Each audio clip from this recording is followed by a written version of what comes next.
I'd be lying to myself and to everyone else if I said I haven't had the darkest of thoughts, which, let's be honest, is to end your life.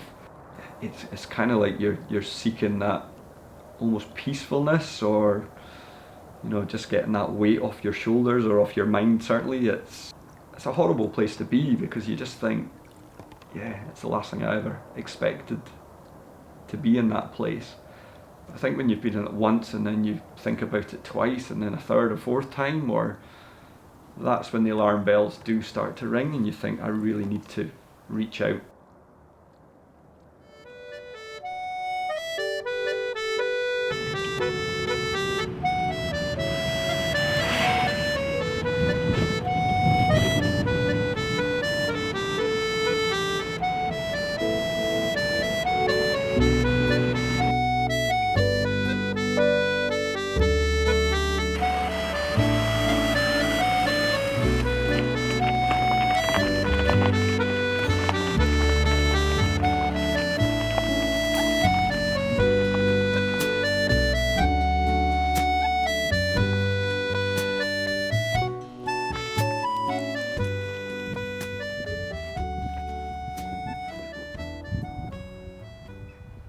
So at what point during your shinty career did you sort of acknowledge that you had issues with mental health, and how did you come to realise this?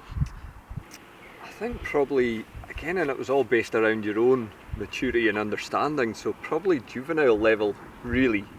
And I just remember going to a couple of away games feeling I shouldn't be there, I didn't feel a fit, maybe didn't feel that I fitted in. So certainly probably when I got to an age of possibly understanding what mental health was, but it takes so many different forms, so it's taken a long time to understand what sort of areas have affected me and how I've obviously dealt with them as well. You then sort of transition from juveniles into the second team, and you begin to realise that you do have mental health problems. How did this affect your relationship with your teammates? It was one of those, it would be, as I say, you would suffer in silence, so excuse me, you would try and not let it affect it, in the sense that you would just always try and act normal. But I'd be lying if I said there were certainly days that I didn't want to be there. Even going back to the pub, you'd probably excessively drink just to try and feel comfortable. And you always thought, after 6 vodkas or 6 pints, I'll be the kind of person you always perceived yourself to be, which was outgoing, having a good laugh. So I think it was hard because you wouldn't open up to your teammates, but there was maybe questions as to why is he not here today, or why is he not making the effort, or so it's a very hard one. But again, a lot of it is in your own head. So the fact that you're not there because it's such a big group of people, no one probably even thinks about it or knows about it, but you would be sitting at home paranoid about it, dwelling on it, kind of feeling a bit lonely, a bit isolated. But at the same time, that was your choice in a way. You chose not to go out and do what most others did, which was just naturally go for a few drinks after a game. So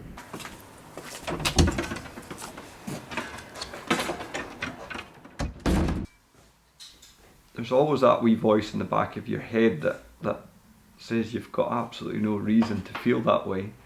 I say I'm very lucky. I own a shop. I'm in business with 3 of my good friends that also own the company. Got a beautiful wife, lovely kids, nice house, and it's very easy to judge from the outside and just think there's no way he'll either feel that way or he's got no right to feel that way. But I think we've all got these wee struggles. I think with regards to suicidal thoughts, I truly believe I won't act upon it, but the fact that they're there is obviously of concern, which is why you've got to go and get help or seek professional help. When you're in that place, so it almost feels like that is a way of solving all your problems. A lot of people think of it as they're selfish doing that, but from my own experience of it, you're not thinking about anyone else at all. You're not thinking about your wife, your kids, your family, your friends, your colleagues. It's a kind of easy way of ending the suffering. For me, I'd certainly like to think I know I've got so much to live for. I'd hate the thought of my kids thinking that dad gave up on them, or my wife thinking that her husband didn't love her and it was easier for him to do what he did. But I think having been in those situations, I can definitely sympathise with people that have actually done it. It's a horrendous place to be, but in your own mind it's somewhere where it probably takes you to a bit of comfort. I really feel for the likes of my wife when I'm going through terrible bouts of this, because I'm quite withdrawn, and therefore that also has an impact on the kids. That gives you an almost a guilty feeling that you are withdrawn, or your attention's focused elsewhere, where when you actually rationalise things, you know that the most important people in your life is, for me certainly, my wife and my kids. So why am I worrying about what other people are thinking, or what other people are doing, or what I'm missing out on, when I should really be absolutely 100% focused on them.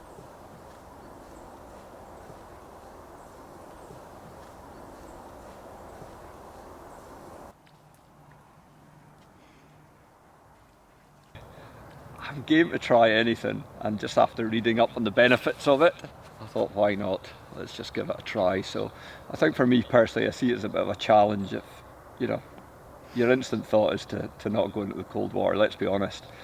But if you can kind of fight your mind to do it, it seems like a bit of a challenge. So I think that's the reason. It was just to help strengthen the mind, I guess, to kind of battle other things. So yeah, that's my theory behind it anyway.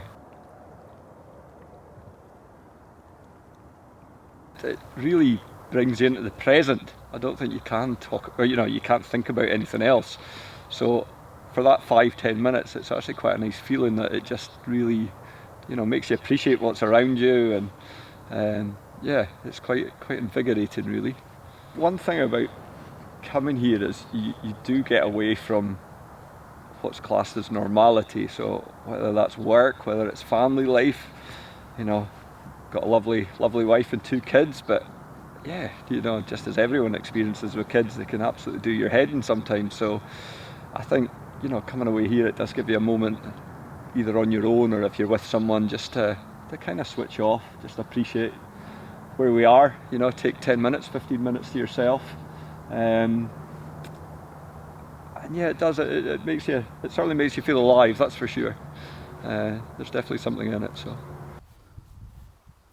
how did this illness affect your relationship with the sport?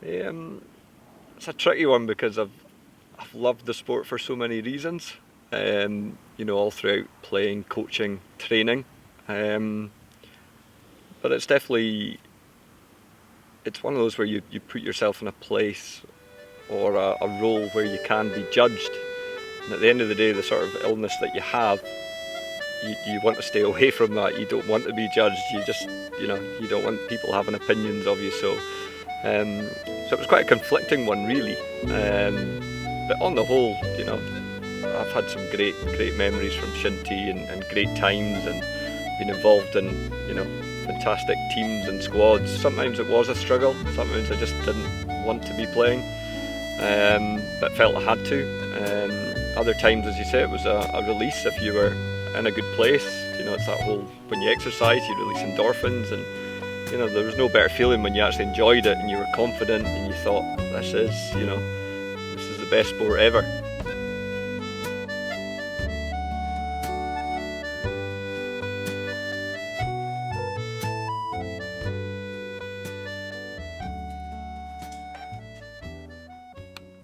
How has your success affected your mental health, do you think? See, that's a funny one, because I don't, and this is part of the problem I have, I don't see myself as a success. I think I'm always challenging myself. I'm always trying to prove myself, or prove myself to others, where the reality is, who do I need to prove myself to? Probably no one. Apart from probably my kids. I need to be a good example for my kids and really show them how to kind of cope with things, and teach them the right way to do things, or the right way to behave. and I am very fortunate. I've got, certainly this year, a couple of really good friends saw me at my worst place, and they have been a pillar of strength since. But you're always fighting this in your own head, that you feel guilty that you don't want to burden them. You feel guilty that you're only ever speaking to them when you're feeling low or negative. But no, I have been fortunate. I've had some, certainly the friends that seen me at my worst, I think it even shocked them. I don't think they realised just how bad I could get.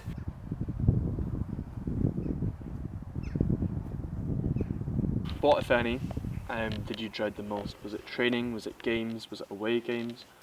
I would say when I was in that sort of place, more so games, because you felt you had to perform and the spotlight's on you.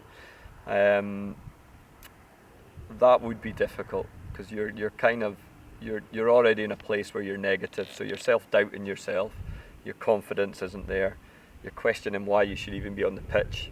Not only that, you're quite emotionally drained, which therefore makes you quite physically drained. So to actually expect to perform for 90 minutes when you're already probably not slept that well for a few nights before, and you're starting to worry about it, you're starting to worry about letting people down, that was difficult, very difficult. And one final for me in particular was a McTavish final, first team final. I was definitely in that place at the time. But again, not wanting to let anyone down, not wanting to just put up your hand and say, I can't do this today. It just wasn't, it wasn't thought about, it wasn't considered even an option. But yeah, I would say training was always one that, you could come along, you could leave early, but certainly if you're playing in a game and there's, however many tens, hundreds, maybe even thousands of people watching, it's a pretty horrendous place to be when you just want the ground to swallow you up, to be fair. So did you struggle to make yourself go sometimes? And did you want to be there? And how hard was it to sort of bring yourself from the comfort of your own home? Very hard, very hard. Definitely won't lie about that. It's, it's hard enough sometimes walking out the door, let alone going to, meet where the players meet, and, there's 15, 20 guys there, and, on the outside you're wanting to be social and get involved, but you have a little demon in your head just saying that you shouldn't be there. You'd be better off just being at home alone. So and I'm sure there's plenty of people that can sympathise with me there, and have probably experienced that. For me, it's normally come off the back of complete exhaustion, if I'm brutally honest, where I feel like I've tried to fight my emotions, I've tried to do things that I know that work, and for whatever reason they've just not been working. It's just, I almost feel like I'm a prisoner to my own thoughts. I can't change that mindset. And although I know there's lots of things that can help that, it's been such a spiral, or it has almost become a habit, which, it's a horrible thing to say, but when you start thinking negatively, it is almost a habit, so you're starting to look for negative things. And for me, as I say, when I get overexhausted by those thoughts, I'll normally, and it happens when I'm out on my own, I must admit, it's when I've maybe gone for a long walk to try and clear my head, and you just sit down, you take 10 minutes, and that's when you think, well, what is the way of solving this? And you've gone through a million different scenarios in your head, and you just think, if I just do this, that'll end it, that'll be the end of my suffering. And it does almost give you a bit of a relief feeling in a way, because you think, well, there is a way to end it, although it's 1,000,000% not the right way to do it. So it's a horrible place to be, because you just think, it's the last thing I ever expected, to be in that place. This is where the battle is, because you're in such a negative place. You don't reach out, you don't send that text, you're worried about sending a message, you wonder how it'll be perceived, or if it'll be misread, or so it is really tough, because it's the right thing to do, but in your own head you're thinking, nah, I'm not bothering them with this crap today, or So it's tough. It's a bit of a catch-22 scenario. Yeah, there is a part of you that thinks, you know, have I wasted a lot of my life missing out on so many things, not feeling confident enough to go along, or not feeling, you know, confident to reach out and just arrange things. But at the same time, I guess it's also given me a lot of life lessons, and you know, the way I've always seen it is if I can help anyone through my own experiences, then I can only spin what's a huge negative into, you know, more of a positive. So but yeah, 100% I would be lying if I said you don't think about it, and probably think about it too often. You know, at times it'd be nicer just to relax, switch off, and live what people would class as a normal life.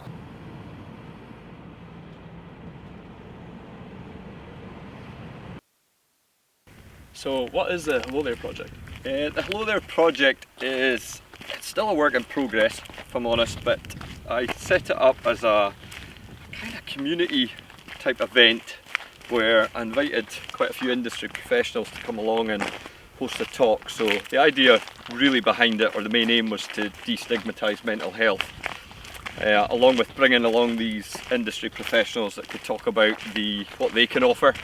And generally it was just a case to show people you're not alone, and there is plenty of help out there. It's just a case of finding what's going to work best for yourself. And was there anything that sort of pushed you to make this project?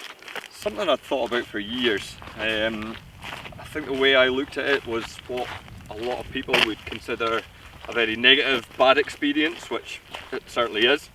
I thought if I can do something to kind of address it, probably share my own knowledge and what's worked for me with other people, then I kind of in my own mind thought, well, I'm kind of spinning a negative into a positive, and that was really the whole idea, is really to get people to come along, share their own experiences, explain what works for them, and really just you know, open up in a safe, secure environment.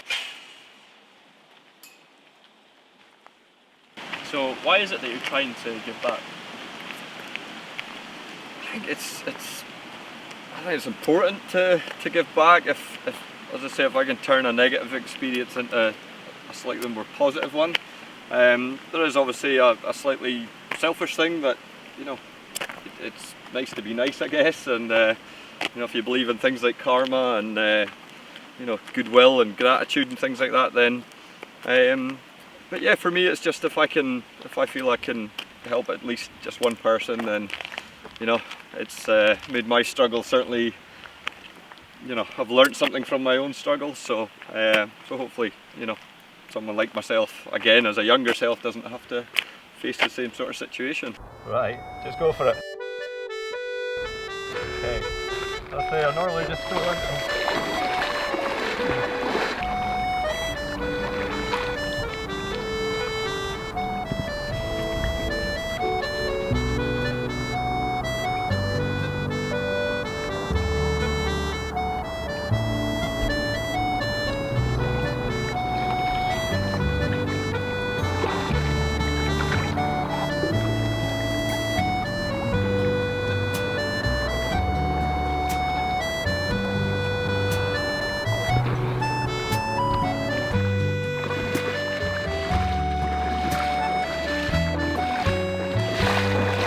like a prawn.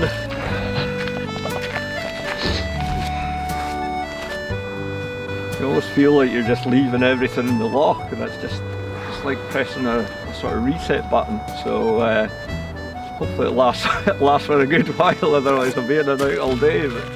But no, it's good. Yeah, just for me it feels like a reset button. It's something where I can just dump all my negativity and yeah, get a bit of clarity, just start to think about it straighter again. Feels good, feels good. Not gonna lie to you, that was cold. Probably the coldest one yet, but yeah, looking forward to getting home for a good cup of tea.